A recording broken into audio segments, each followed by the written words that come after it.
This is the Transformers Generations War for Cybertron Trilogy Siege Deluxe class Bluestreak. Finally, they got the name right. Not Silver Streak, not Streak, but Bluestreak. Okay, I picked up this figure at Our Toys, and he is part of the Transformers More Than Meets the Eye 35th anniversary series of War for Cybertron Siege figures. Pretty neat. Very cool. Let's get this figure out of packaging. And here is Bluestreak out of packaging together with Siege Prowl. And if you didn't already know, Bluestreak is a direct repaint of Siege Prowl. Now, out of all the three fair ladies, Datsuns, the Autobots, I've always thought that Bluestreak was the dullest, the most dull, least exciting out of all the three. I thought the colors were drab, and I couldn't care much about Bluestreak versus, let's say, Prowl or Smokescreen. But having this figure now in hand, I actually think that the mold suits this deco better than Prowl. I mean, Prowl, don't get me wrong, this is an awesome figure, but this new deco on the mold, it has this sort of glossy metallic gray, glossy flake gray, some black highlights, really nice red plastic and paint apps on this figure, some gunmetal gray paint apps here and there on the shoulders and on the waist. I'm really enjoying this figure. I think Hasbro and Takara Tomy did a wonderful job on with this one, and it's not as boring as I thought it would be. The only difference the figures have, other than the paint apps, is the difference in accessories.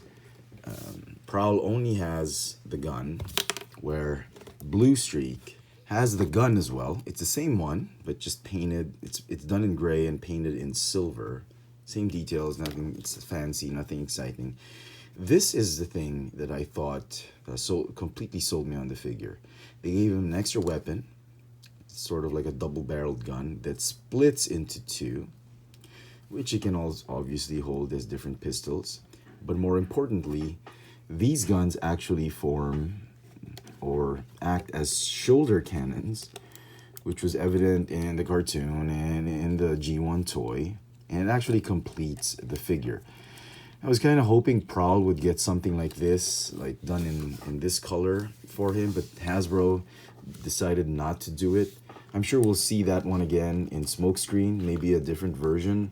Here they are side by side, and even in the standard vanilla pose, you can clearly see that Bluestreak is the superior figure. Oh, he's got the light bar. He doesn't.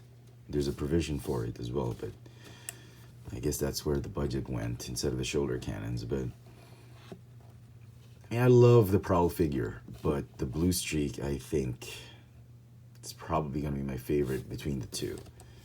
Now, the articulation doesn't seem to show any signs of mold degradation. The wrists are tight, shoulders are tight. The only thing loose, if at all, and it's not even that loose, is the hip joint. But it's still pretty tight. So I'm actually very pleased with this one. That no degradation happened.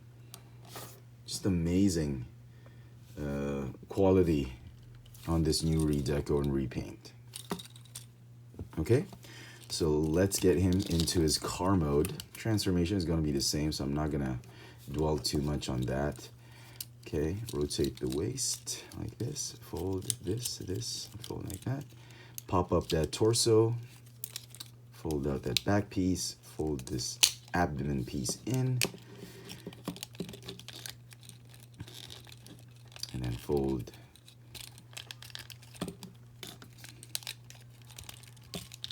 those shoulders in, fold those arms inward, and then legs.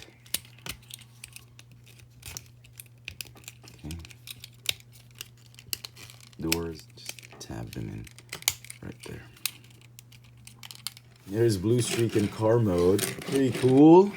Weapons, obviously. They're gonna combine them. Put them right here. That, as was in the beginning of the review. Pretty cool. I actually like how it turned out. You can see that really nice black glossy paint apps. Some silver headlamps. Autobot logo. Some paint underneath. The rear windshield. Red tail lights, I suppose. And paint apps there. Really nice looking rims. It's still clear plastic. Amazingly, I think it's a trend for this mold that whatever plastic they use for the rear windshield and the windshield, that's what they use for the wheels, which I find funny.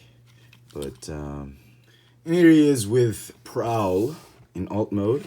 And even in alt mode, I still prefer Bluestreak over Prowl. Both look great, but a personal favorite has to go with Bluestreak. So, final thoughts on this particular figure. Should you get it if you already have Prowl or whatnot? I mean, Bluestreak was one of the characters in the old G1 cartoon.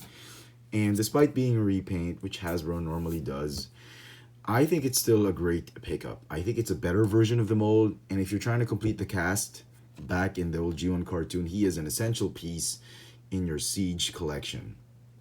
I really like it. The figure is going to get a 10 out of 10 for me. Really happy with what Hasbro and Takara Tomy has done with it. I think in the US, the 35th anniversary Transformers are like Walmart exclusives, but we don't have Walmart here in Manila, so your best bet of getting this, if you are here in the Philippines, is to go through hobby shops out in Green Hills, either through Our Toys or Hobby Corner. So, there you go, folks. Hope you've enjoyed this little video review. This has been the Transformers Generations Transformers 35th anniversary from the War for Cybertron trilogy, Siege Deluxe class Bluestreak. Thanks for watching.